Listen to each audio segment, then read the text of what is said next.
Hello प्यारे बच्चों, कैसे हैं आप सब।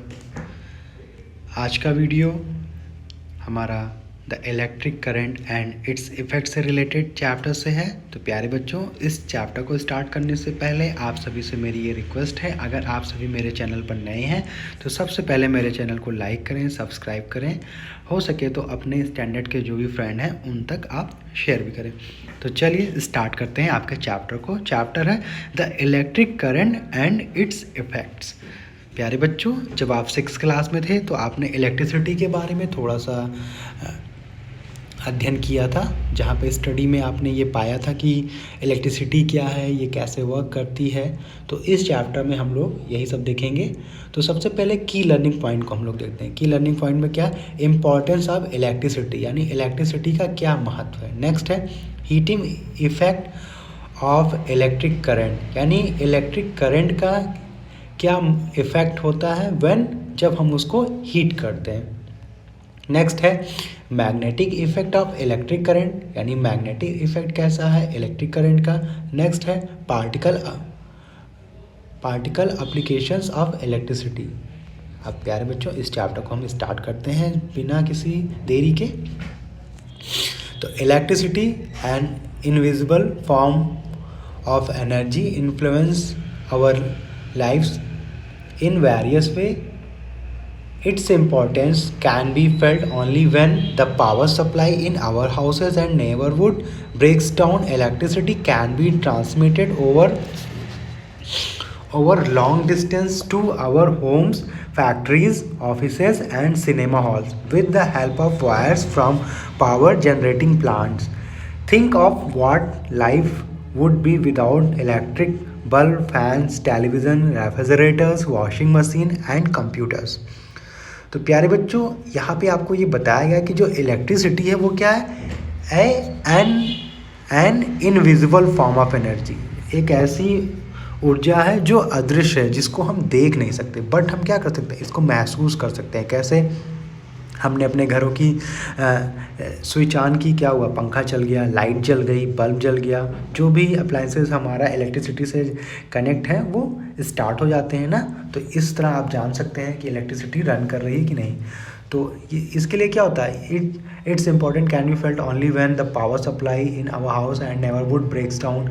और ये कब ब्रेक होती है, जब आपके घरों में क्या होती है, जो जहाँ से ये सप्लाई आ रही है, अगर उसमें कोई फॉल्ट हो जाती है, उसी दौरान क्या होता है, आपके घर में या आपके पड़ोसी के घर में लाइट कट हो जाती है।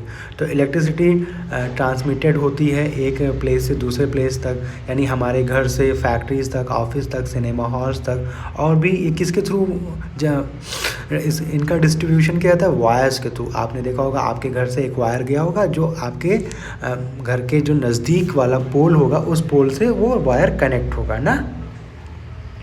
नेक्स्ट हम देखते हैं कंडक्टर्स एंड इंसुलेटर्स। प्यारे बच्चों, कंडक्टर्स एंड इंसुलेटर्स के बारे में आप लोगों ने प्रीवियस में भी देखा था, क्या होते हैं इसके बारे में आप जानते हैं, लेकिन एक बार हम फिर से देख लेते हैं। In earlier class you have studied about conductors and insulators. Conductors क्या है, जो अलाउ करते हैं इलेक्ट्रिसिटी को, flow of electric current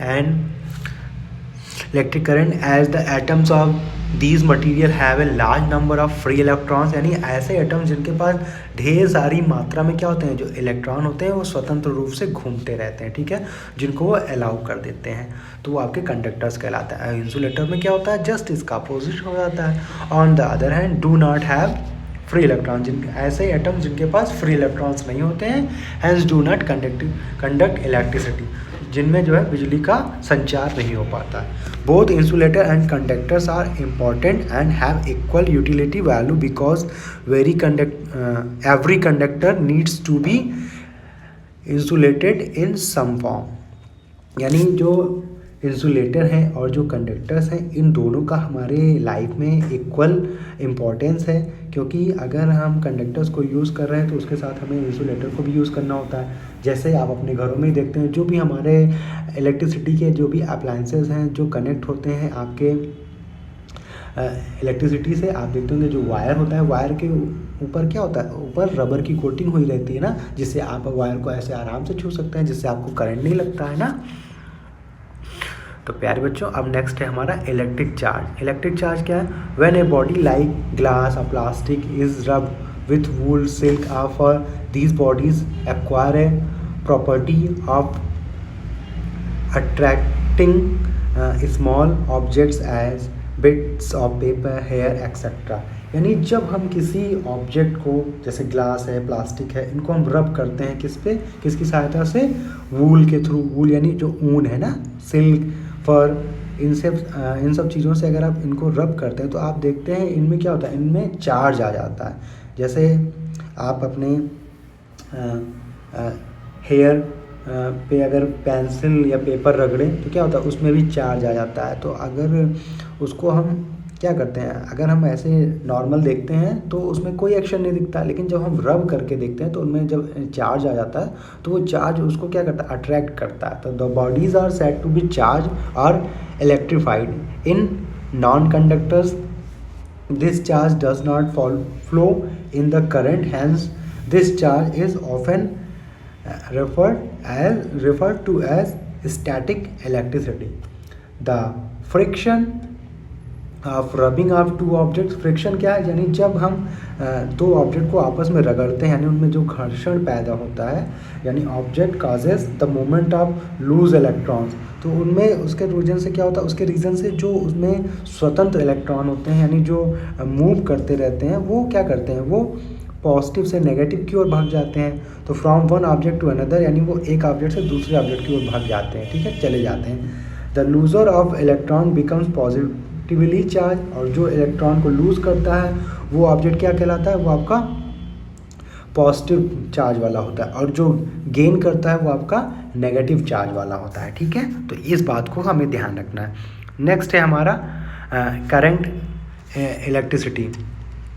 current electricity में क्या होता है, when a body like glass और प्लास्टिक इज रब विथ वूल। जब हम किसी ऑब्जेक्ट, प्यारे बच्चों अभी तो हमने ये पढ़ा, इलेक्ट्रिक चार्ज और current electricity. A remarkable quality of electricity is its ability to move along preset courses of conductors called circuit. Circuit क्या होता है, एक बार हम लोग सर्च कर लेते हैं सर्किट।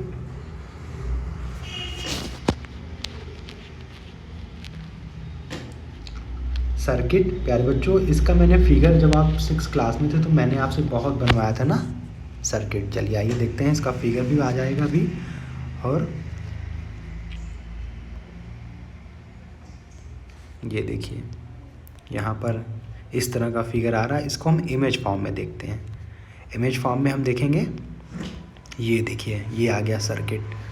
ये वाला फिगर जब आप क्लास 6 में थे तो आप सभी ने इसको देखा होगा कि बैटरी से हमने बल्ब को जोड़ा और ये स्विच था, और ये ग्रीन और जो येलो रेड कलर का है ये क्या है, ये वायर है।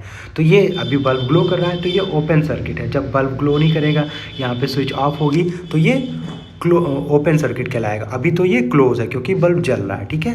तो ये हो गया सर्किट। चलिए देखते हैं, यहाँ पे ढेर सारे फिगर ऐसे बने हुए हैं, आप देख सकते हैं। तो फिलहाल अभी हमें देखना है अपने बुक के according, how can electricity move from one object to another, यानी एक ऑब्जेक्ट से दूसरे ऑब्जेक्ट तक इलेक्ट्रिसिटी कैसे मूव करती है।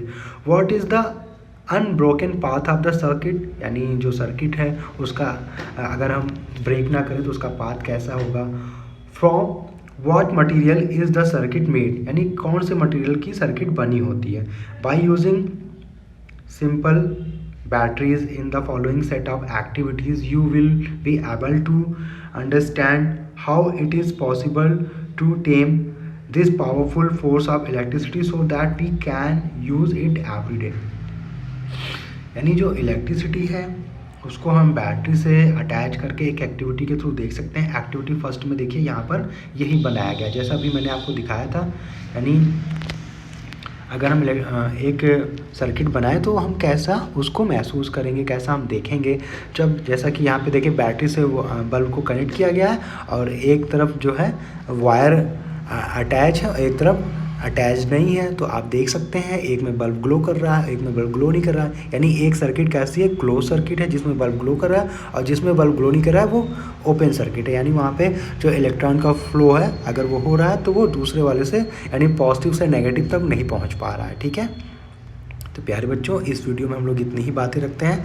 नेक्स्ट हम लोग नेक्स्ट वीडियो में रखेंगे, ओके। तो अभी के लिए इतना ही। Thank you for watching.